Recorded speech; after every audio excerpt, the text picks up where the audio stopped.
Hey people, welcome to the Run Testers. It's Kieran here, and in this video I'm going to be talking to you about my thoughts on the Under Armour HOVR Machina 3. So first up, some key stats then. Weight, well in the women's it comes in at 269 grams or 9.4 ounces. It's 300 grams in the men's, that's 10.6 ounces. It has an 8mm drop. The stack height is 28mm in the heel, 20mm in the forefoot, and the men's stack height has come down a bit from 31mm in the heel and 23mm in the forefoot. The women's remains the same. And it's going to cost you $160 in the US or £140 in the UK.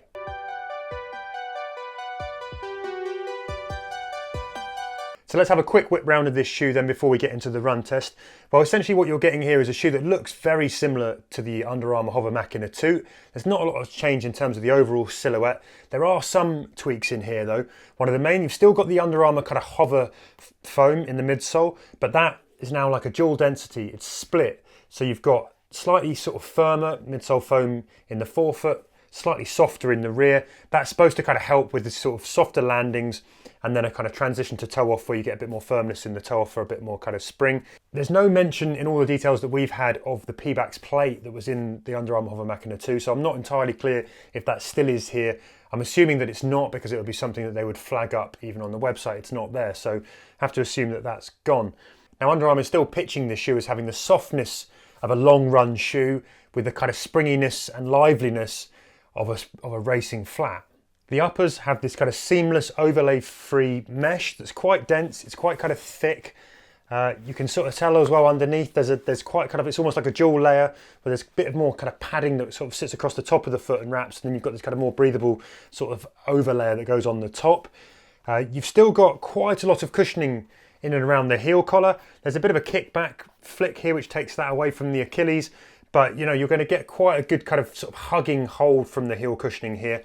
This is definitely kind of with a padded sort of tongue and this heel collar, and you're basically looking at something that feels a little bit more like a saloon than a sports car, I think, on the foot. And that goes for the overall weight that's in the shoe. This one is a shade heavier than the last shoe. And to me, you know, that idea of it being kind of a racing flat, I'm not sure about this. To me, this still does feel more like a kind of sort of heavier, easy day, sort of daily trainer kind of shoe. The other thing to notice here about the heel is that the external kind of heel counter that was on the Machina 2 has gone. You've still got kind of a little bit here to add kind of support around the back, a little kind of heel clip on the external, but that overall kind of heel counter has gone. Inside the shoe, you've got an EVA sock liner that adds a little bit of extra softness and cushioning and protection on the run. Flip them over and you've still got a really kind of ample kind of covering of outsole rubber here to provide grip and durability. And on that note of durability, overall this definitely kind of feels like a shoe that is built solid, built to last. You know, there's no kind of, it's very sort of strong, tough, and yeah, you know, even with the sort of midsole foam here, although there's some sort of compression after the first kind of 50 miles that I've done, this doesn't feel like that foam is going to degrade particularly quickly, so it feels pretty solid on that front. Like the HOVR Machina 2, you've also got chips in these shoes that are Bluetooth connected. They pair with the Map My Run app, and these things will track things like your cadence and other running form metrics, beam them straight to your phone, where you can get kind of real-time coaching and post-run kind of form coaching tips to help you improve your form. Pretty much that's as it was before. Not much has changed in that app. Pretty much that's as it was before. Not much has changed in terms of that app and the way it works and what it offers.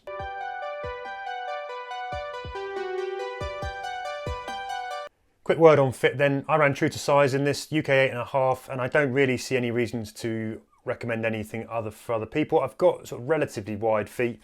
Everything kind of felt pretty kind of comfortable on the foot, roomy, all of that kind of stuff. So I would be recommending going true to size in these.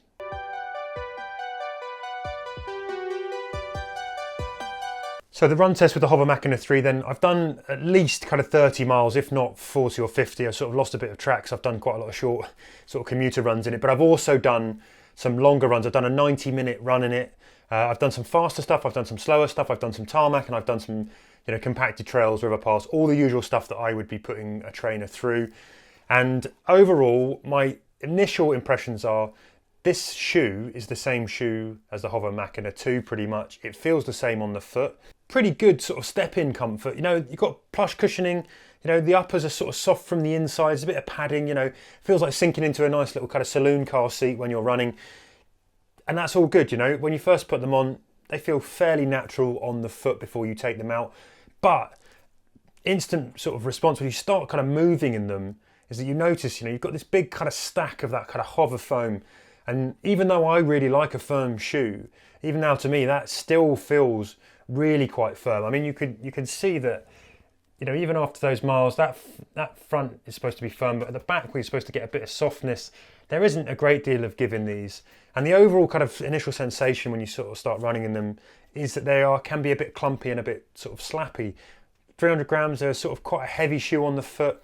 And I think that this is where we sort of come into a bit of a problem with the way that Under Armour pitches these almost like as a sort of versatile daily trainer that will, it's like a racing flat crossed with a kind of cushioned shoe. I just don't think that it actually has that range. I feel like it's sort of a slightly kind of weird sensation. It's almost too heavy to go fast in, but it's almost too sort of clumpy to be sort of soft and cushioned enough to go easy and handle those easy days in.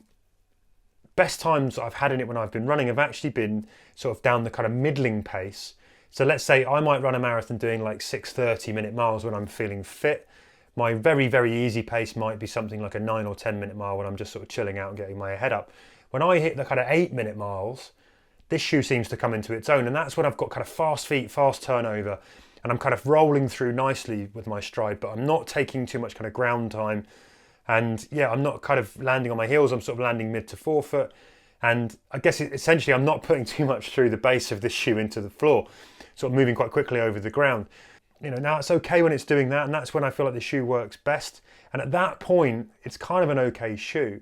But when you're thinking about the Under Armour HOVR Machina 2 in the kind of context of the marketplace right now, daily trainers, where you've got other shoes that are lighter, they are punchier, they are more responsive, but they also offer more kind of cushioning and protection if you drop down the paces to do that kind of those easy runs. I don't think this has the range to compete with some of those shoes. We're looking at the Speed 2s. I'm thinking even about things maybe like the Saucony Rise kind of 14s. I'm thinking about maybe even like the New Balance, 1080 V12 that I'm just testing out now. There are lots of shoes out there that do a much better job than this. And when you go into the kind of the easy day shoes, and for those kind of really leisurely plods, I'd rather lace up a Cloud Monster, to be honest. They sort of feel about the same weight, but you get a lot more cushioning and protection than you do from this shoe overall. I really feel like Under Armour needed to kick this shoe on a bit. They may need kind of some new foam technology. They need to do something with it. They maybe need to strip it back a bit. I'd far rather run in the Under Armour Flow Velocity Wind 2. I think that's got far more range. I think it's better at higher paces. I actually think it's even more comfortable when you might be dropping down into those easier miles.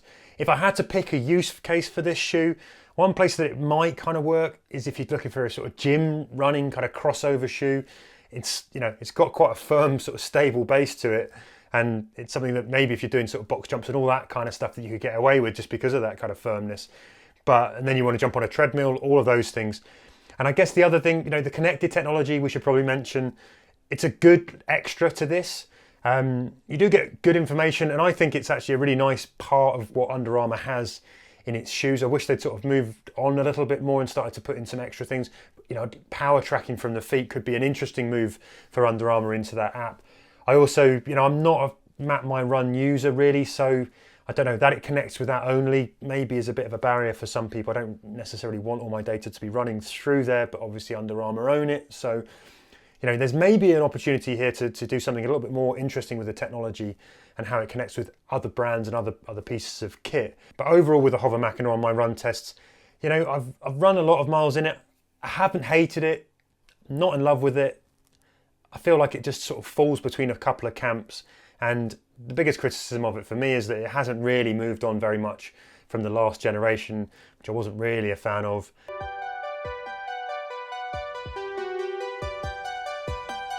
Yeah, so I kind of just said it, but just to hammer it home, my verdict on the Under Armour HOVR Machina 3 is that this shoe, I just don't think it fits the bill that Under Armour have pitched it at. I don't think you would race in this. I don't think I would race a marathon in it. I don't think I'd race a half in it.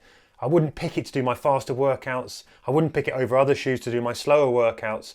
The place I think it maybe sits and it could run, if you want to pick a shoe for this, is when you're doing those kind of middle sort of intensity runs where you're sort of maybe going at your kind of middle pace. That's where it maybe fits. Or if you're looking for a shoe that might be able to be used sort of in the gym for kind of cross-training, running, other things. But overall, I think for the price, for what it now offers, you know, it hasn't moved on enough from the last generation. They haven't changed enough with this shoe to make it something that I would recommend.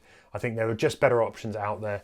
That in the easy day market, in the sort of speed sort of training shoe market, and also in that kind of now sort of wildly versatile sort of daily trainer market, there are better shoes than what Under Armour have produced here. So yeah, much as I would have liked to have given you a better story, for me on the Under Armour HOVR Machina 3, it's still a bit of a thumbs down. So there you have it. That's been my review of the Under Armour HOVR Machina 3. If you have any questions about the shoe, hit us up in the comments below. We'll endeavour to answer those if we can get to them. Also, don't forget to like and subscribe. It really helps the channel support us, and it helps us to bring more videos like this, more reviews of shoes, more reviews of watches. We've got loads of good stuff coming up on the channel, so you'll be notified about those if you also ring that bell. Been a pleasure to talk to you about this shoe, and I hope to see you again soon on the Run Testers. Thanks for watching and have a great day.